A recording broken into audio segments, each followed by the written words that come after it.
तर मराठा आरक्षणाच्या पार्श्वभूमीवर मराठा आंदोलक मनोज जरांगे पाटलांनी 29 ऑगस्ट रोजी मराठा समाजासोबत मुंबईकडे ते कूच करणार आहेत आणि यावरूनच ओबीसी नेते लक्ष्मण हाके यांनी जरांगे पाटलांवर टीका केली।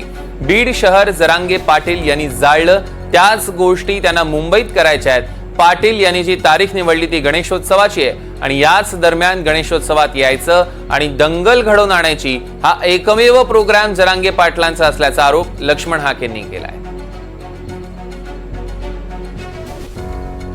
तुम्हाला खरं सांगायचं, जे बीड शहर ज्या जरांगे पाटलांनी जाळलं, ज्या बीड शहरामध्ये ज्या काही गोष्टी घडल्या, त्याच गोष्टी महाराष्ट्राची राजधानी म्हणून ओळखल्या जाणाऱ्या मुंबईमध्ये जरांगे पाटलांना करायच्या आहेत।